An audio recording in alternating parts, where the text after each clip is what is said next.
everybody, I'm Lazy Tunes, and today I want to talk about the mistakes I have made as a beginner artist. Number 1, not using references. Not using references as a beginner is silly.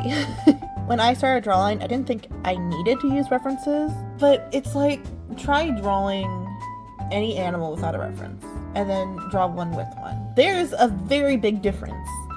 When we look at and use reference properly, we learn construction and anatomy. So use references and many of them. And stop hiding those hands or you won't improve at drawing them. That last part is 100% for me. Number 2, thinking you'll need fancy equipment. I drew this drawing with Copic markers, and I drew this one with a $2,000 screen tablet from Wacom. And this is from my cheap tablet I got off Amazon one year. Good equipment makes art faster and at times easier, but won't make the foundational skills or quality of your art better. You can make good art with basic pencils and paper. Number 3 is a fear of shading. This one may depend on your art style, but if your art has a tinge of realism, don't be afraid to shade your pieces. In many anime styles, there's very light shading just under the neck, or maybe there's dynamic lighting.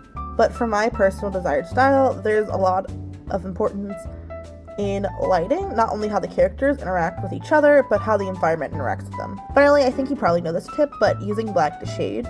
I think pure blacks can be very effective in art for just the deepest, darkest parts of your image, if used sparingly, but beginners tend to overuse it and use that purely as the shading color for their art. Shadow overall tends to be pretty saturated and doesn't come off as dull as a black does. It's a range. You want to get to the deepest, darkest darks, but you want to use your blackest blacks sparingly. Number 4, a lack of hard shapes. This wholeheartedly was my biggest beginner mistake because I wanted a painterly, lineless type style at one point, but my art looks super blended and undefined. A way I found to combat this is to keep hard lines in your art and keeping line art in critical spaces. And finally, number 5 is stiff posing. I still struggle with this one. Stiff posing can give an uncanny vibe and look unnatural even if anatomically correct. I'm slowly trying to fix this, and I think for me, it's an issue of getting out of my comfort zone. Exploring more natural and dynamic poses has helped me a little bit. And that is all. I hope seeing some of my mistakes helps you guys avoid them in your own art journeys. Make sure you hit all the shiny buttons, and I'll see you next time. Bye!